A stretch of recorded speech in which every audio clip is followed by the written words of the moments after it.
But look at us now. So now we can use those skills. And so essentially the topic for today is all about one of those key concepts we learned in human bonding,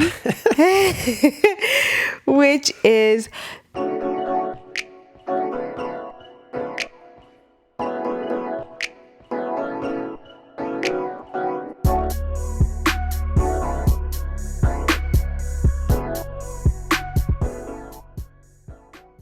Welcome to the Parenting Potential Podcast. My name is Charles. And I'm Monet. And for those of you who don't know how we do these podcasts, for the most part, is each person, Monet or myself, will have a topic that the other person doesn't know. And so this week is Monet's turn. Yes. So I'm excited for this one. And like we tend to do, I want to start it off with a mini little story. But for those who don't know, this is kind of based off of how Charles and I met. So we met in college, and unbeknownst to us, we were in the same class called Human Bonding. You needed my help. So I was a human development major, and human bonding was in that major. And so this class was right up my alley. And it really just dove into, I think, so many good and critical points that we can kind of reach into and tap into in our parenting journey. But just about how bonding is initiated and the importance of it. And so I think so critical to how we want to approach our parenting. And the funny thing is that Charles needed my help in this class. A lot of help. It was not my major. And luckily, this is why he stands here today, is because I helped him through that class. True story. Literally, I needed that one class to graduate, and it was supposed to be like an elective. Side note, but yeah, side note. You put me on your back that semester. But look at us now. So now we can use those skills. And so essentially the topic for today is all about one of those key concepts we learned in human bonding, which is the 4 attachment styles in children, or that you formulate when you are first creating your bonds with essentially to your caregiver at the beginning of life, which ultimately leads to the bonds and how you form attachments with people throughout your life. And one of the biggest things about attachment styles, I think of it kind of like your love language and other aspects of your personality and your inner demeanor, is that in a way it becomes inherent to you and can dictate so many things in life that you're not even conscious and aware of. And so as parents, I think it's so important to be mindful of your children's attachment style and how you help to formulate it. So before we dive into kind of all the nitty-gritties and our thoughts on the attachment styles, Charles, do you remember the 4 attachment styles? No, I only remember ambivalent, right? Ambivalent. Yes, ambivalent was one of the styles. So I like to think of it as there is the secure attachment, which is the ideal attachment style, where you want the goal for any child to be securely attached. And this is when, so all of these styles were kind of studied based off of a experiment that they conducted where there was a mother or a caregiver to her baby who were in a playroom in this testing environment. And the mom was in the room with the baby. The baby was comfortable, exploring the environment, playing with some of the toys, and the mom was there kind of encouraging the child. And then all of a sudden, one of the researchers kind of called the mom to come out of the room. And so the mom leaves the baby. And just like is very normal for any baby to do, the baby was not having it when the mom left and was pretty upset, began to cry, was kind of protesting the mom's leaving and was just done playing with the toys and exploring at that time, and was pretty much crying and not engaging the entire time the mom was away, which might have been just a minute or so. And then the mom was brought back into the room, and the baby sought the mom out, was very happy when she came back, calmed down after a little soothing from the mom when she came over, picked him up and tried to calm him.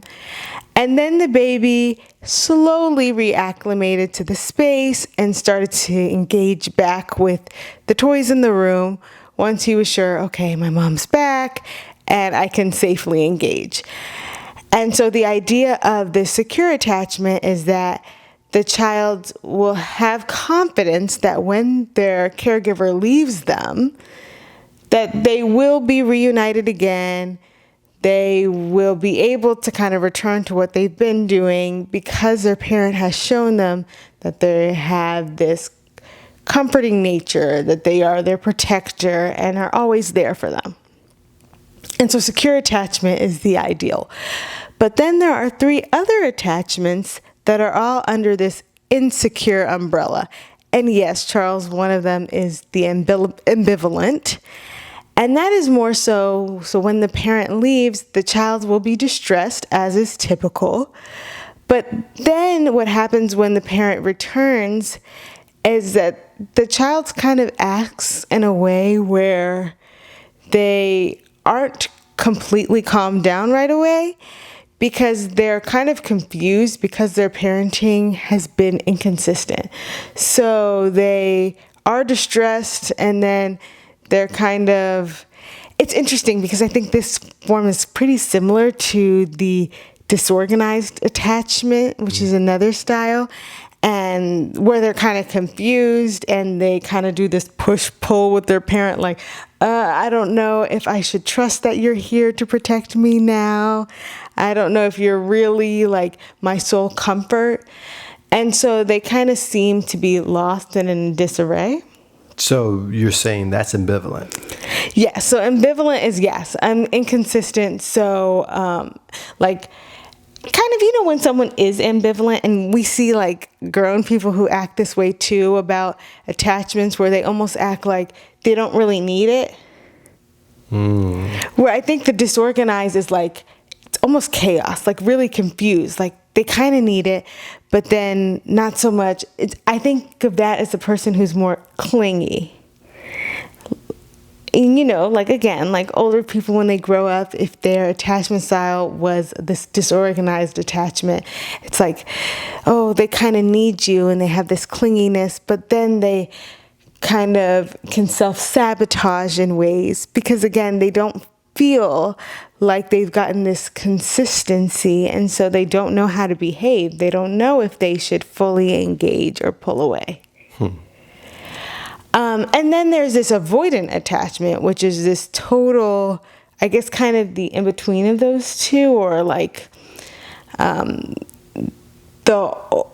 opposite, maybe antithesis, where it's like, because you have shown me that you're not really this consistent support to me, that sometimes you make me feel bad when I'm seeking you out for comfort.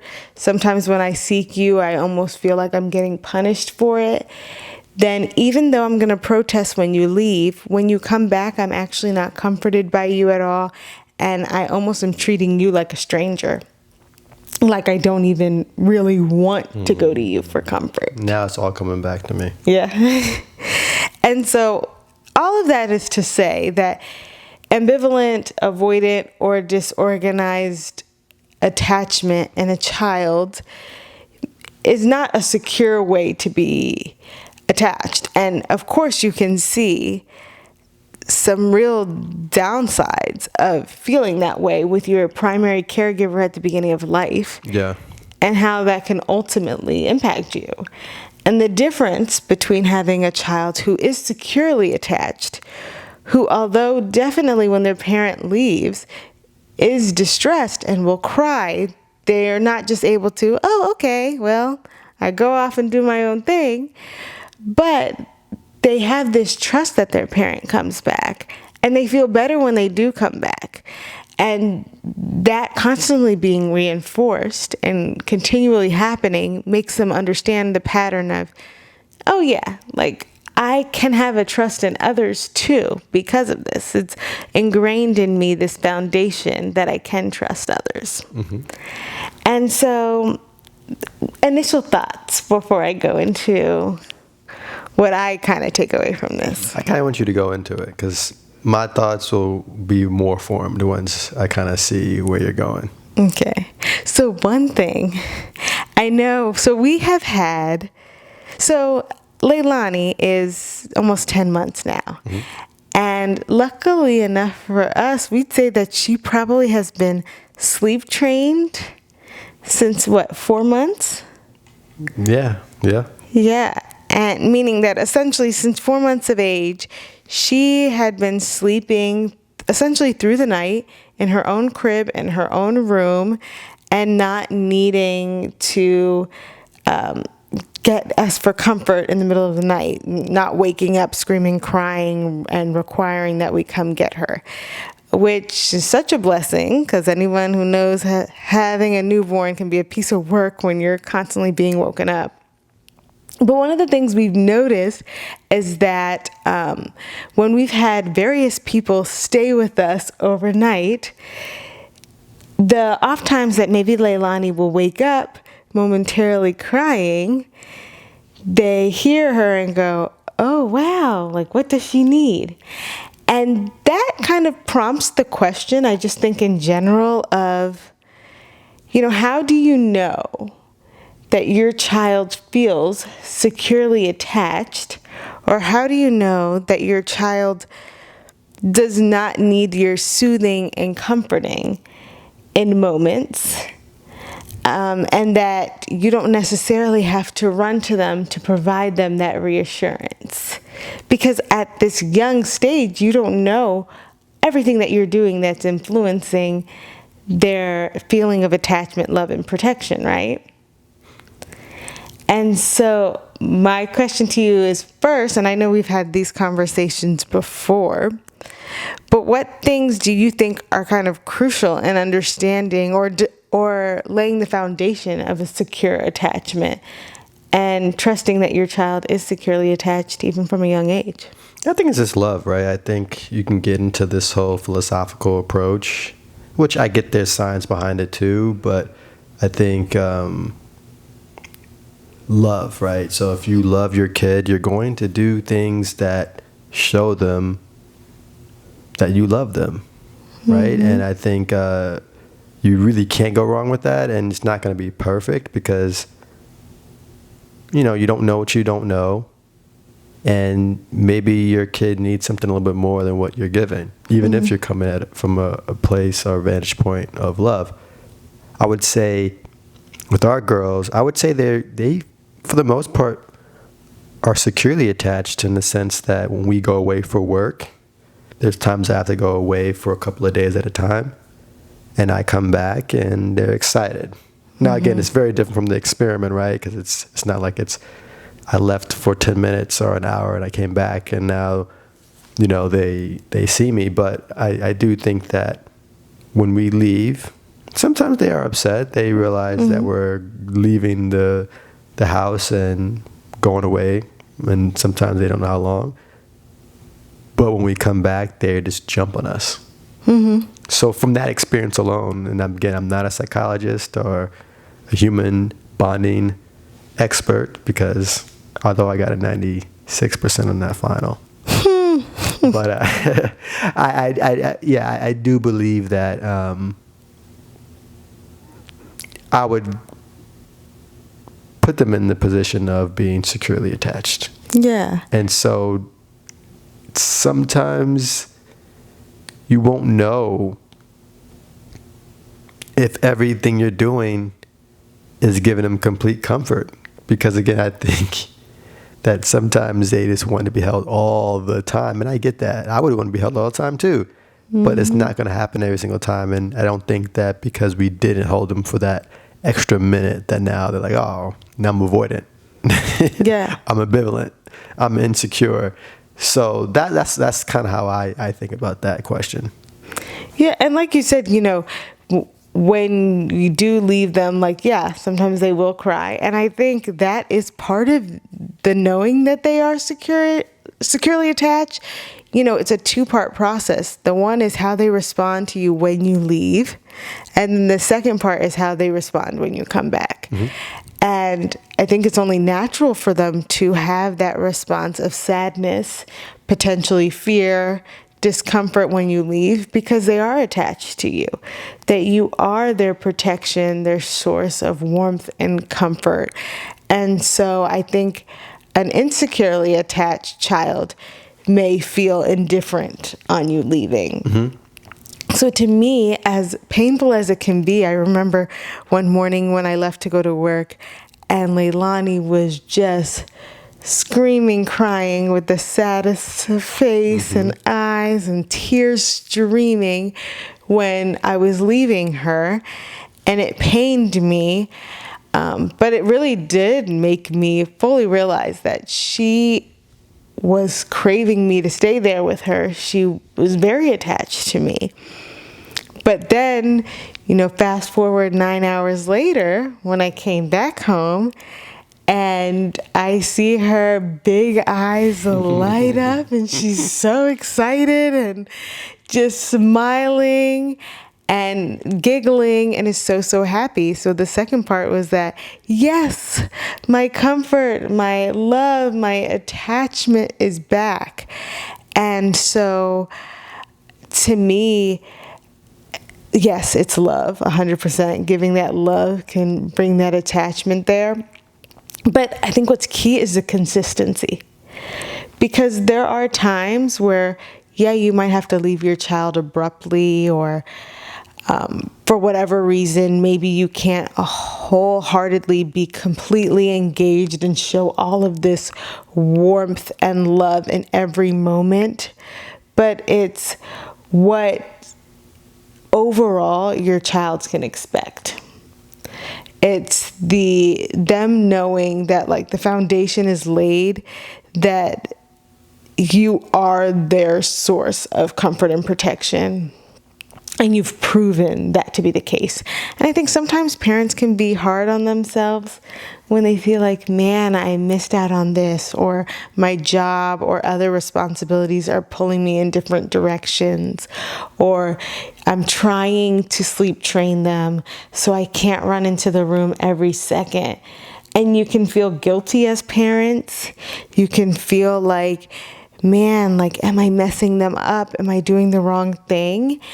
And I want to take this opportunity to first, because I wholeheartedly believe that the love that they feel is through the consistency. And when you are giving them that love and that support, which we've talked about in other episodes, that's going to shine through more than those little things you beat yourself up over.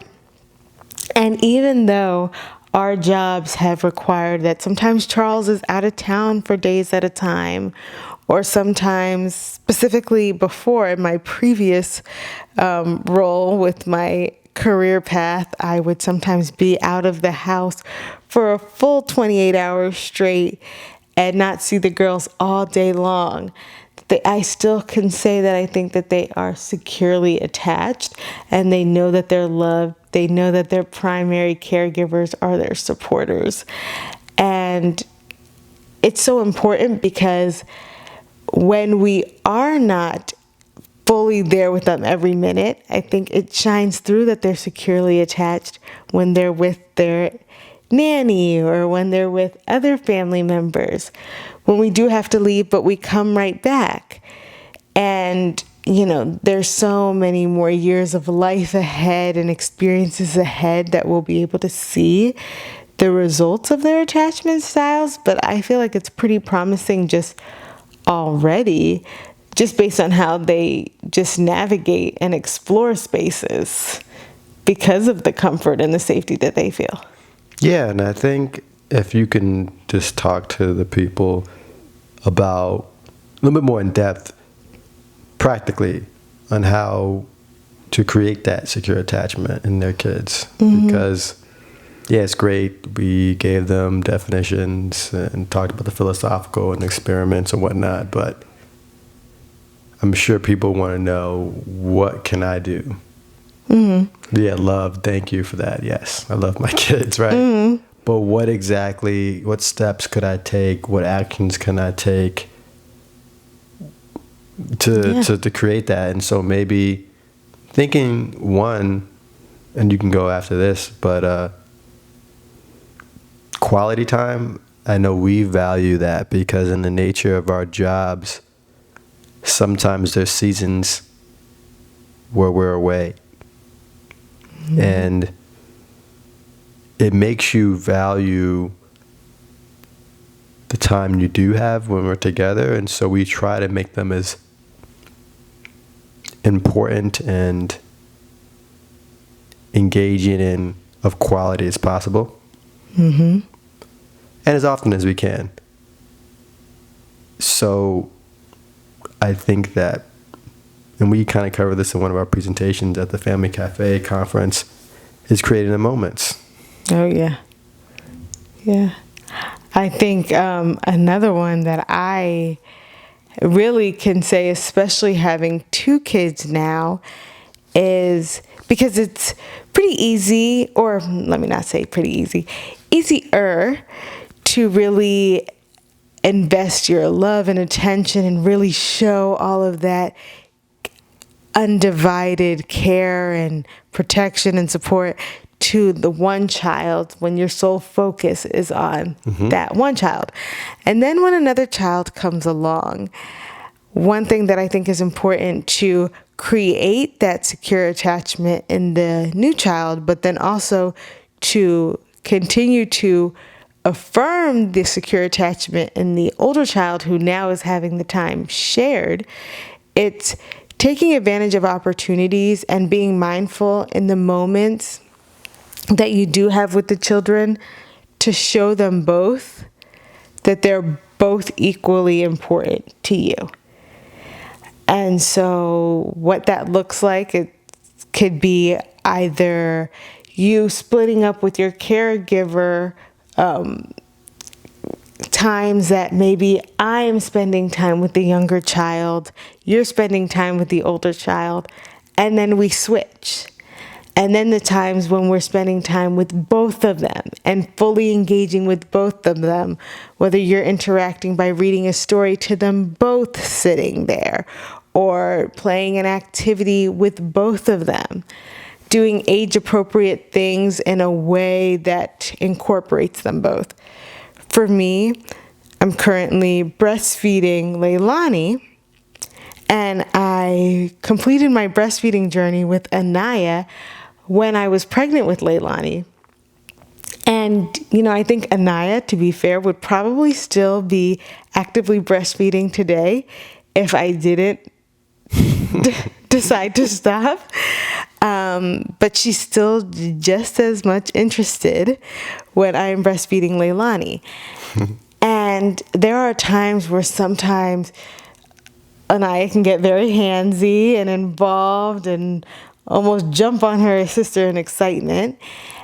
And as much as I sometimes feel like I have to push her away or, keep her back, I try to always be mindful in those moments of, oh, Naya, come on, let's do gentle hands. Do you want to come over here and help mommy? And it's in those moments too where she can feel like, yeah, like this is still my mom that I'm attached to. And even though I have my younger sister who's getting some of this time too, there's still that connection with my mom that I'm having. And she's not feeling pushed away. I remember a parent once told me that actually advice that they gave me before Leilani was born while I was pregnant, who said that when she had her second child, once the second child kind of did come in and was a little, maybe I guess, rough onto the newborn baby, kind of jumped in excitement, and the mom, just kind of fearful that he may hurt the baby, kind of instinctively like pushed her hands out and kind of pushed him away. And she said from that point on, she could see how he was essentially kind of scarred from that almost. Wow. And like felt uncomfortable coming in and almost felt like rejected by the mom in a way. And that stuck with me because I thought, like, how can I always just make sure that right now, Anaya, but even in future children, make sure that they never feel like, oh, the baby, like now I'm pushed off to the side. And so I think being mindful, specifically for parents who have more than one child, that yes, you're forming the attachment with each successive kid. And although the attachment style might have already been at least somewhat solidified in your other kids, that in ways you can kind of undo it if now you make them believe that they're getting replaced. Because imagine what message that sends to them in the future, that you can be securely attached to someone, but if something new comes along, you can be pushed to the side. Right. Well, I think to add to that, it's to also validate their feelings. Mm-hmm. And one thing that I try to do, and I'm not consistent at it, but I would like to be, is when they're upset, I used to go, oh, you're good. And then I realized that maybe they're not good, right? So at least I recognize the fact that I know you wanted that toy that I took away from you because you were chewing on it when you weren't supposed to. But that's just not the way we play with toys. Like that. So letting them know, and again, I know they're still young, but I think they can understand to an extent, because even Leilani, when she was crying, but kind of being aggressive with you the other day, I said, Leilani, I know you're upset, but no. Or I gave her a look, right? And so I think that there's a way I could have done a little bit better with that, but the idea is just using opportunities to validate how they feel and not discount how they feel. Just because you might think that there's no point in crying or feeling that way. Well, you're not them, and you don't feel what they feel necessarily. So letting them know, I hear you, I see you, let's talk about it, even though they're young. But I hear you. Yeah, and that makes me think that with some of those insecure attachment styles, that the reason why the child is insecurely attached is because the caregiver gives them this inconsistent feeling of safety, that sometimes they may be comforting to them. Other times they may almost be like a disciplinarian to them just because the child is expressing sadness or fear. And I think of those examples where maybe a parent is getting frustrated because their child is crying or needing comforting, and the parent might feel stressed, overwhelmed, or pulled in a different direction. So instead of trying to be that comfort to their child, is more punitive to them and says, stop crying.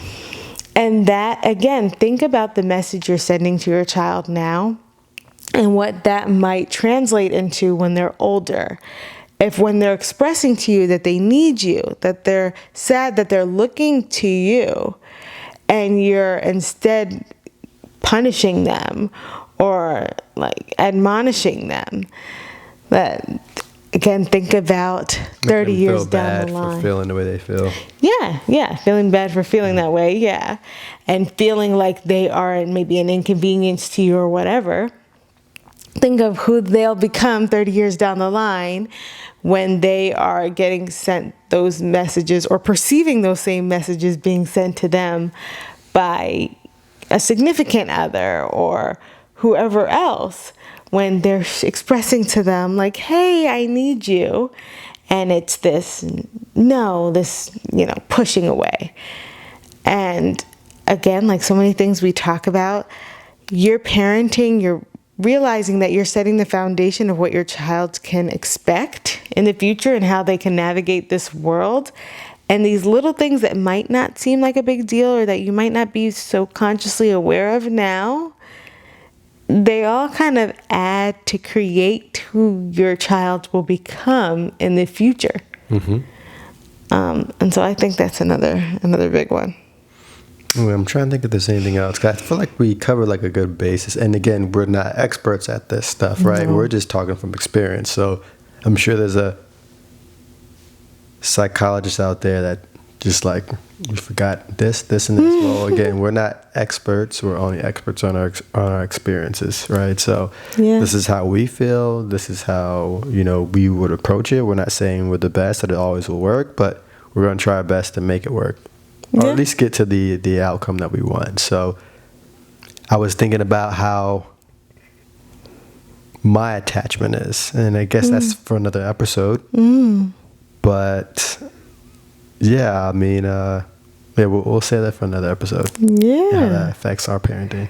Yeah. So at home, I implore you to kind of conduct your own mini experiment and try to assess what your child's attachment style is. Maybe leave the room, see how they respond, leave them in a little supervised area, of course, and then come back and see, or based on what your experiences have been, like, what do you think? Attachment challenge, right? Yeah, the attachment I don't know challenge. why I stumbled on that. The attachment challenge. Put that on TikTok. Yeah, how does your child respond if you drop them off at daycare and you can think of, oh yes, they definitely act like this, and then when I pick them back up, they act like this. They're definitely this style. It's just, again, important to know, and thinking about what you're doing every day that could be reaffirming that attachment style. And is there anything you would do differently, or that you make sure that you continue to do, so that we can get these securely attached kids who can grow up to be securely attached adults in this real world. Love it, love it, love it. Well, thank you all for listening. Thank you, Monet, for the great topic. Of course. As usual. So for those of you who have not subscribed to our channel, please do share this with someone you feel will benefit from it. A colleague, family member, a friend, a neighbor. Parenting partner. Someone at the grocery store. That's right, everybody. Everybody. And we look forward to the next episode. Until then, peace. Love ya.